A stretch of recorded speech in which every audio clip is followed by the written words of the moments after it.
नमस्ते मित्रों, जय श्री राम, जय रेवत। थैंक्स बाज यूट्यूब चैनल पर आपका स्वागत है। दोस्तों, आज का विषय हम बहुत महत्वपूर्ण विषय लेकर आए हैं और काफ़ी व्यक्तियों को ये अपने मन में जिज्ञासा होती है कि मृत्यु के समय हमारे को कष्ट होता है या नहीं होता। तो राहुल भाई आज आपको इस विषय में ही पूरी जानकारी देंगे, तो इस वीडियो को ध्यान से सुनना। देखिए, मृत्यु एक तो स्वाभाविक मृत्यु है। एक बीच में ही युवावस्था में या बालकपन में मृत्यु आ जाए, एक्सीडेंट हो जाए, किसी बीमारी के कारण मृत्यु हो जाए, ये दोनों अलग अलग पहलू हैं। स्वाभाविक विषय में हम बात करते हैं पहले। जैसे किसी पेड़ पर कोई पत्ता पक जाता है, पीला हो जाता है, तो हवा का थोड़ा भी झोंका उस पत्ते को गिरा देता है। ऐसे ही कोई फल है, वो पक जाता है तो आपका हाथ जैसे ही स्पर्श करता है उस फल पर, वो गिर जाता है फल नीचे। तो जो स्वाभाविक मृत्यु है, मतलब शतायु जब हम हो जाते, 100 वर्ष या उसके आसपास जब हम रहते हैं, बूढ़े हो जाते हैं, वहाँ पर यदि मृत्यु को प्राप्त होते हैं हम, स्वाभाविक मृत्यु, तो उसमें कष्ट नहीं होता है, हमें वेदना या दुख नहीं होता है। ये स्वाभाविक मृत्यु में दुख या वेदना क्यों नहीं होती? क्योंकि शरीर का जो अंग प्रत्यंग है वो मस्तिष्क के जो द्वारा संबंध रहता उसका, वो संबंध हटने में दुख नहीं होता वहाँ पर, क्योंकि उनमें शक्ति नहीं होती है, तो वेदना कैसे होगी? तो स्वाभाविक मृत्यु के समय पर हमें कष्ट नहीं होता।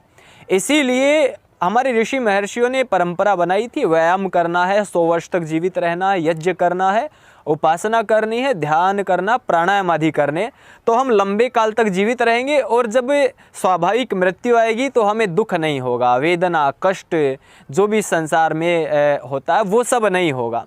अब उस मृत्यु पर आते हैं जो स्वाभाविक मृत्यु नहीं है, कोई एक्सीडेंट होता है या किसी भी प्रकार से कोई अन्य बीमारी आदि के द्वारा कष्ट होता है, वहाँ पर थोड़ा कष्ट होता है, वेदना होती, दुख होता है।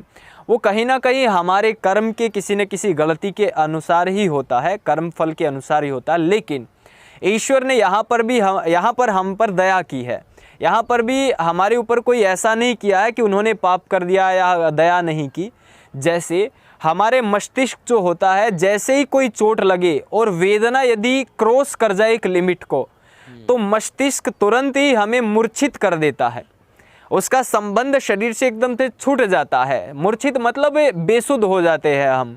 जैसे क्लोरोफॉर्म सुंघाते हैं ना डॉक्टर, ऑपरेशन करते हैं तो दर्द ना हो, ताकि तो दर्द ना हो, क्लोरोफॉर्म सुंघाकर बेसुध किया जाता है ऑपरेशन आदि में। इसी प्रकार से यदि हाथ कट जाए या कोई ज़्यादा ही वेदना बढ़ जाए तो हम बेसुध हो जाते हैं। मस्तिष्क का संबंध ही ऐसा बना है ईश्वर ने, ये शरीर की रचना ही ऐसी की है।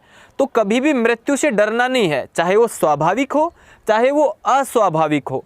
यदि वेदना थोड़ी ज़्यादा होगी तो आप चिंता मत करिए, डॉक्टर जैसे क्लोरोफॉर्म से बेसुध करता है, ईश्वर की इस व्यवस्था में हमारा मस्तिष्क हमें बेसुध कर देगा। तो इसीलिए ऋषि महर्षियों ने आर्ष ग्रंथों में सदैव बताया है कि मृत्यु से भय कैसा, मृत्यु से भय नहीं होना चाहिए। मृत्यु स्वाभाविक सबको आनी है, तो इससे कभी भी किसी भी प्रकार का भय निश्चित रूप से नहीं होना चाहिए। जीवात्मा का ना कोई मार सकता है, ना जला सकता है, ना काट सकता है, ना डुबो सकता है, ना बोतल में बंद कर सकता है, इसका कुछ नहीं कर सकता है। इसीलिए डर और भय ये आपको नीचे ही गिराएंगे। आप मृत्यु से कभी मत घबराइए, ये सनातन धर्म की शिक्षा है। चाहे आप हिंदू हो, मुस्लिम हो, सिख, ईसाई, पारसी, यहूदी, जो भी है, नास्तिक है, ये वीडियो हर किसी के लिए महत्वपूर्ण है। सबका प्रश्न रहता है कि मृत्यु के समय आखिर हम सहन कर पाएंगे क्या?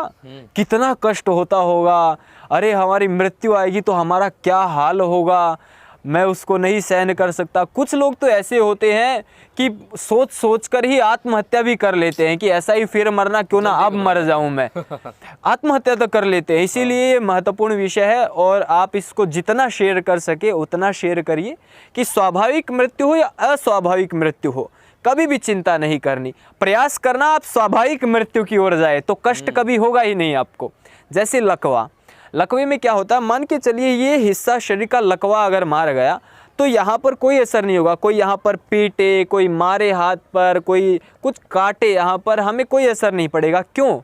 मस्तिष्क के साथ इस हिस्से का संबंध विच्छेद हो चुका है, संबंध हट गया, तो यहाँ पर पेन, दर्द फील नहीं होता है। इसी प्रकार से स्वाभाविक मृत्यु के समय मस्तिष्क से संबंध तुरंत ही विच्छेद हो जाता, कष्ट नहीं होता। अस्वाभाविक जब मृत्यु आती है तो वेदना जब एक लिमिट क्रॉस कर जाता है दुख, तो मस्तिष्क संबंध विच्छेद कर देता है, फिर तो कष्ट होना फिर वहाँ भी समाप्त हो जाता है। तो कभी भी चिंता नहीं करनी, मृत्यु से कभी घबराना नहीं है, भयभीत नहीं होना है। ये सनातन धर्म की ऋषि महर्षियों की महापुरुषों की शिक्षा है जो मैंने आप तक पहुँचाई है। कौन किसी को बांध सकोड़ के